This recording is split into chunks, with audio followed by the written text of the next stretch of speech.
Hi guys! Video for today kung saan maglilinis po tayo ng aking sasakyan guys. Kasi kailangan din natin talaga linisin yung ating mga imbis sa buhay.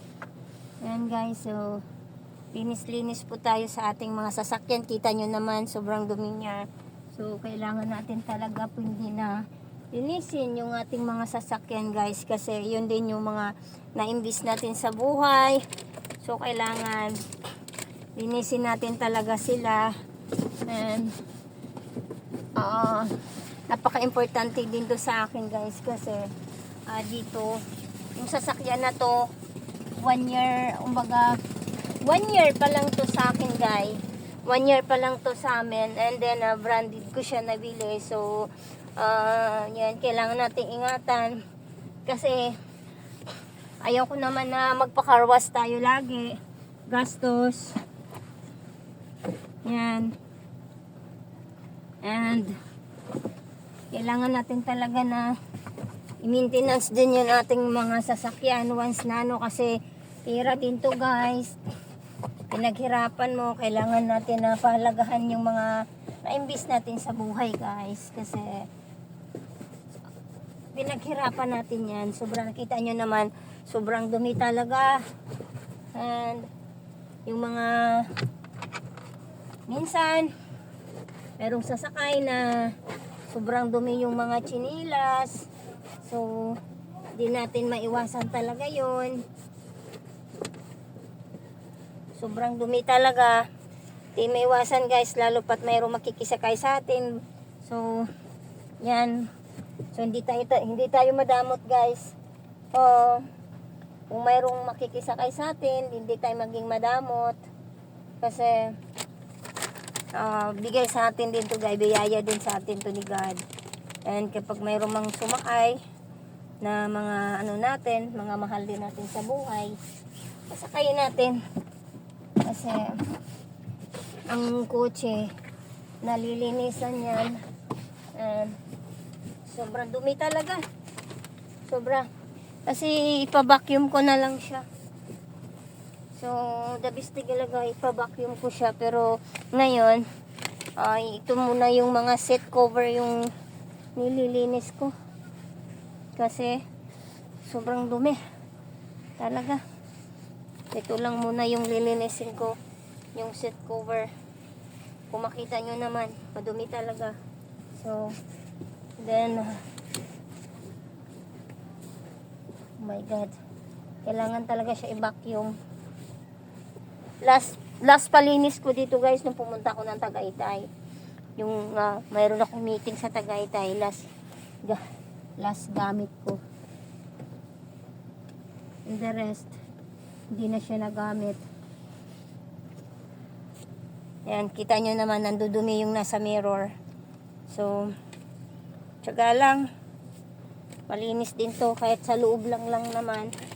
Kahit sa loob, malinis ko yung loob. Kahit yung lang, mga seat cover lang, okay na yan. Babawasan man lang yung mga alikabok guys, okay na yan. The rest, kailangan ko talaga siya ipa-vacuum pag hindi talaga kayanin. Siguro guys, next week or siguro next week guys kasi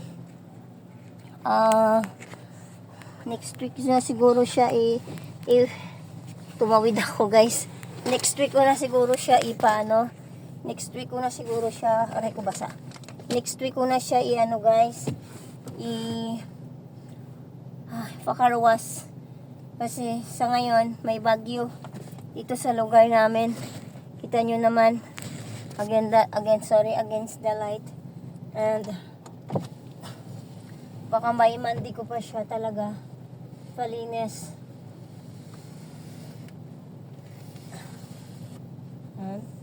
So kung titignan nyo yun sobrang dumi talaga. Mandi ko na siya ipalinis guys para and bibilihan ko pa siya ng acid rain kasi yung mirror niya nagkaroon ng sa ulan. Oh my God, nagkaroon siya ng acid rain dito. Ito mga patak na to guys, acid rain to. So kailangan bumili tayo ng acid rain para dito guys kasi Kung titignan nyo naman, so kailangan nating palagahan din yung ating mga naimbis sa buhay.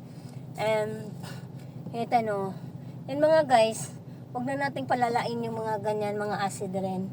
Kasi, mahirap na po yan tanggalin. So, habang bago pa, and kailangan natin tanggalin siguro guys, pag mga medyo mainit-init na.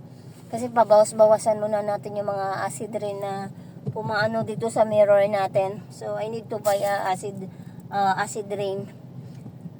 And papa-clean ko siya or ako na lang.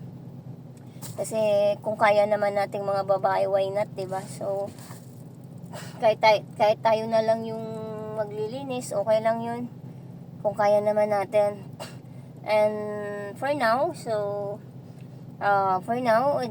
Haba Typhoon. I think it's here in Cavite, signal number 3 or 2. So I'm not excited to broadcast of a weather, but I think I always take care everyone because because I have a typhoon here in along Cavite, and I think it's a more area have a typhoon, but always take care. And kung babaha na tayo, so you need to go to evacuation center kung kinakailangan guys, and kailangan mo makipag-cooperate sa mga taong government para mailikas po tayo pag alam na natin na tumataas na po yung tubig, kasi yung mga bagay or imbis natin, imbis lang naman yan, or kaya pa naman natin kitain kung magsipag tayo, you work hard. So kaya pa naman natin na i-invest yan. Ang importante guys, yung buhay ng ating pamilya, am right? And that's important things, the life of your family, to save your family. Once the water is flooding here in my place, so I need to find a evacuation center in the best way to save that life. So yan lang po guys, everyone, kung saan nilinis ko lang yung aking sasakyan guys, kasi sobrang dumi na talaga. And yun lang po guys, I hope nag-enjoy kayo sa aking video. Ayan, siyan tayo, nandito ako sa labas ng aming bahay. Ayun po yung bahay namin sa likod. So yan lang po guys, thank you for watching guys.